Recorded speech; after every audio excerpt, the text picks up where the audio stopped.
தாவேக்காவோட ஒரு பொதுக்கூட்டமாமா ஈரோடு மக்கள் எல்லாம் கரூர் மாதிரி எப்படி ஆயிட்டாங்களா? இல்ல பாட்டை கிளப்பிட்டு இருக்காங்க. நீ வேற கொங்கு மண்டலத்தின் சிங்கம் வேற சிங்கம் கால இறங்கிடுச்சு. இறங்கி போறது என்ன வர்றது என்ன திரும்புறது அது அங்க ஒரு பச்சைக்கிளி பாருக்கு. பச்சைக்கிளியா? ஆணியில நிறைய இருக்கு. இங்க வேற பச்சைக்கிளிங்கிறா. எப்ப அணி கையில கிடைக்கி நொங்க எடுக்கலான்னு பாத்துட்டு இருக்கிறோம் நம்ம. இது என்ன புதுசா இருக்கு? இது புதுசா இருக்குனே. ஈரோட்டில் தாவிக்க பொதுக்கூட்டம் நடக்கும் இடத்தில் அதிக காவலர்கள் பாதுகாப்புக்கு வருவதை அறிந்து காக்கி சீரோட ஷூ காக்கி தொப்பி விற்கும் கடையை விரிக்கும் வியாபாரிகள். அணில் குஞ்சு எல்லாம் கையை கடிச்சு வச்சிருக்கே போலீஸ் அதறி போயிட்டாங்க. இந்த வருஷம் இத்தனை அணில் வருதா? நீ சட்டை கிட்ட எல்லாம் குதறி வச்சுட்டா அவங்க என்ன பண்ணுவாங்க? அப்புறம் காக்கி சட்டை தான் நம்ம போடணும். அதுங்க எடுத்து கடையவே போட்டாங்க. ஒரு கடை வச்சிருக்கோம். இல்ல இது உண்மையாவே புதுசா இருக்குல்ல, எங்கேயுமே நடந்தது. இது வந்து எனக்கு அதுக்கு தனியா கடை இருக்கும், அங்க போவாங்க. புதுசு புதுசாதான் நியூஸ்லயே வந்திருக்கு. நாம் தமிழர் கட்சியில புத்தக கடை வச்சிருப்பாங்க. அப்புறம் பலகாரம் ஏதாவது ஸ்நாக்ஸ் கடையில வச்சிருப்பாங்க. இல்லையா அந்த கொடி பேட்ஜ் இந்த மாதிரி வச்சிருப்பாங்க. ஆனா இது ரொம்ப புதுசா இருக்கு. அறிவை வளர்க்கறவங்களுக்கு அது இருக்கிறவங்க வளர்க்கறதுக்கான புத்தக தேவை. மேல இன்னொரு வியாபாரி தான் அங்க வர செருப்புகள் எல்லாம் எடுத்து வச்சா அவன் செருப்பை எக்ஸ்போர்ட் பண்றதெல்லாம் பெரிய ஆளாயிரும். அது என்ன சொல்லிட்டாரு கேக்குறான். இந்த மாதிரி வர போறாங்க, அதுக்கு என்ன மாதிரி பாதுகாப்பு நடவடிக்கை எடுத்திருக்கீங்க? அங்க இருக்கக்கூடிய மின்கம்பங்கள் ஏறாம இருக்கிறது நாங்க கம்பி சுத்தி வச்சிருக்கோம். கம்பி வேலை சுத்தி வச்சிருக்கோம். மரத்தை இது பண்ணாம இருக்கிறது அது பாதுகாப்பு. இது என்ன சொல்றது? 70 ஆண்டுகள் அரசியலை வந்து முழுவதும் காட்டுறாரு. அந்த கம்பி வேலையிலும் ஏறிடுவோன்னு அந்த கம்பி வேலையில் ஏறாம இருக்கிறது அதை சுத்தி 5 பேர் பாதுகாப்பு பிடிக்கிறாங்க. அணிந்த எல்லாத்துலயும் ஏறி போயிடும்.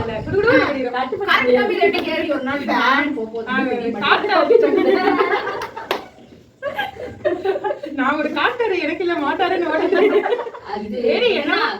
கிட்டத்தட்ட பாத்தீங்கன்னா ஃபர்ஸ்ட் 30,000 பேர் சொன்னாங்க. இப்ப 10,000 பேர் தான் வராங்களாமா. அதுவும் அவங்களுக்கு வந்து QR கோடு கொடுத்து அதை வச்சுதான் அவங்க உள்ளே வர்றாங்க. அதுல ஒரு வருமானத்தை எடுக்கிறாங்க தாவைக்கா. நம்ம எல்லாம் இனமானத்துக்கு ஓடிட்டு இருக்கோம், அவங்க எல்லாம் வருமானத்துக்கு உழைக்க தெரியாத பசங்க. இன்னொரு விஷயம் தெரியுமா? நம்ம மே 18 கோயம்புத்தூர் நடத்துறோம்ல நாம் தமிழர் கட்சி சார்பில், அதுல வந்து சுற்றுச்சூழல் பாசறை சார்பில் நெகிழியில வந்து பிளாஸ்டிக் பாட்டில் எல்லாம் கொடுக்கூடாதுன்னு சொல்லி சின்டெக்ஸ் வச்சு தண்ணி பைப்பு குழாய் வச்சு எல்லாருக்கும் உட்கார்ந்து இடத்துக்கு நேரம் குழாய் வச்சு கொடுத்துருந்தாங்களே. அதை காப்பி அடிச்சு தாவைக்கா நாங்க தான் ஃபர்ஸ்ட் இதை அறிமுகப்படுத்துறோம். சின்டெக்ஸ் வச்சு இதுல தண்ணி வராதுன்னு சொல்லுவாங்க, திருப்பி காட்டிட்டு இருக்காங்க. ஏன்னா அடுத்த வம்பத்தக்குள்ள கிரிசியல் வைக்கிறதாங்க. நீங்க நாம் தமிழர் கட்சி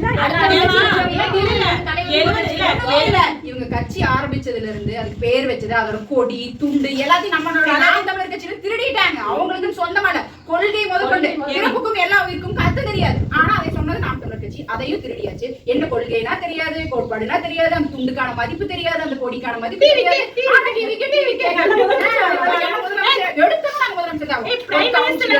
ஒரு எம்எல்ஏ அதெல்லாம் மட்டும் எடுத்தேன். Prime minister of America, chief minister of India தெரியாதா? சிஎம் அப்புறம் பிஎம் அப்புறம் ஏஎம் சொன்னார்ல அந்த வீடியோல ஏஎம். அப்படிதான் நீங்க சுடுகாட்டுல சொல்லிக்கிறோம் பாருங்க. ஒண்ணு இல்ல 70 வருஷம் 70 வருஷத்துக்கு மேல ஆட்சி அதிகாரத்துல இருந்த திமுக அதிமுகவே நம்ம கொள்கை காப்பி எடுத்துக்கோம்.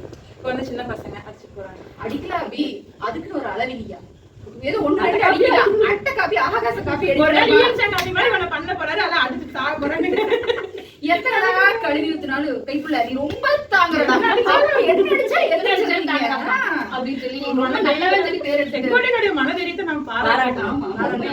இந்த அணில் குஞ்சுகளுக்கு நடுவில் அவர் இருக்கிறாருன்னா நிஜமாமே அவர் பாக்கலாம். அவர் எத்தனை நாளைக்கு ஓடிடுவாருன்னு நினைக்கிறேன். இப்படித்தாவது ஒரு அணில் ஒரு அணில் எப்படி ஓடி வருது அப்படி ஓடி வருது. ஏடா இங்க வந்து சேர்ந்துட்டோம் மூணு ஆல்மண்ட்ஸ்குள்ள ரொம்ப வருத்தப்படுவார். இப்ப தெற்கையும் போக முடியல, வடக்கையும் போக முடியல. இவனுக்கு நடுவுல இருந்து நம்ம என்ன ஆக போறோமோன்னு டெய்லி யோசிப்பாரு. வினை விதைத்தவன் வினை அறுத்துதான் ஆகணும். அறுக்கட்டும். வினை அறுத்தா பரவாயில்லையே, இது எல்லாத்துக்கும் தகவல் இருக்கிறாங்க. நல்ல போட செத்து தயாரா இருக்காங்க. விஜய்க்காக எங்கேயும் முன்னாடி செத்தாலும் பரவாயில்ல, விஜய்க்காக வந்து செத்தனா ஊருக்கே தெரிய விடுறாங்க. அப்புறம் நம்ம அதை தப்பு சொல்ல முடியாது.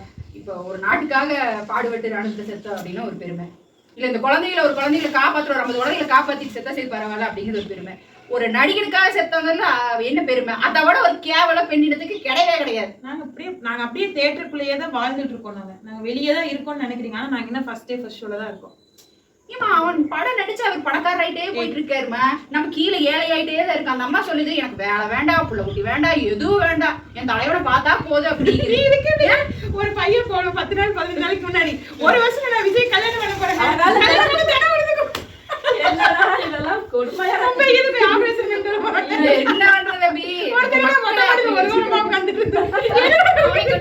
கீழ்பாக்கத்துல கொண்டு விட்டு வந்தாரு. எல்லா கோவலமாக போயிருக்கிறான். ஆனா திருப்பி மறுபடியும் போய்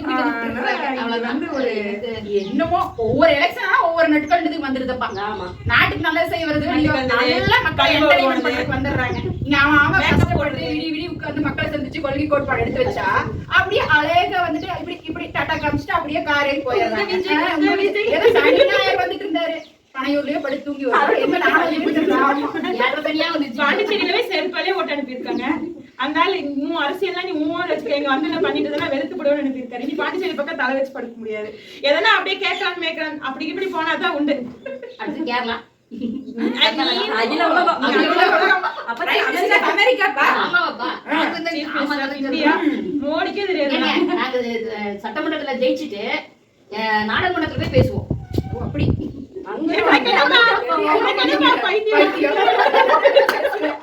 அப்படி பேச முடியுமா? மக்களே சிந்திங்க, நல்ல கட்சியா பார்த்து மக்களுக்காக நிக்கிற நாம் தமிழர் கட்சிக்கு இந்த தடவை வாக்கு செலுத்துங்க. எங்களுக்கு நிறைய அக்கறை இருக்கு. உங்க வாழ்க்கை மேல, உங்க பிள்ளைங்க மேல அக்கறை. நீங்க படம் பாருங்க, உங்க வாழ்க்கை மேல அக்கறை இருந்ததுன்னா வாக்கு செலுத்துங்க. நீங்க படம் பாருங்க, விஜய் கொண்டாடுங்க, வேண்டாம் அப்படின்னு நாங்க சொல்லவே கிடையாது. ஆனா ஒரு அரசியல் தலைவருக்கான தகுதி என்ன, அவர் கையில நாடு போனா எப்படி இருக்கும் அப்படின்னு சிந்திச்சு நீங்க வாக்களிங்க. எல்லாமே படத்துல வர மாதிரி நடந்துரும்னு நினைச்சுக்காதீங்க, அது ரொம்ப ஏமாற்றுத்தனம். படம் வேறு, வாழ்க்கை வேறு. அதுங்காட்டி இந்த முறை வந்து அவங்கள நீங்க படத்துல மட்டும் பாருங்க, அதோட நீங்க இருந்துட்டா நல்லது. இல்லைன்னா ஆட்சி கோமாளிகையில கிடைச்சா எப்படி ஆகும்னு உங்களுக்கே தெரியும், அதை நாங்க சொல்ல வேண்டாம்னு நினைக்கிறோம். அதுங்காட்டி இந்த முறை சிந்திச்சு நாம் தமிழர் கட்சிக்கு விவசாய சின்னத்துல மறக்காம வாக்களிங்க. நன்றி. நாம் தமிழரின் வெற்றி சின்னம் விவசாயி. சரி, ட்ரெண்டியா இருக்கானா அப்படி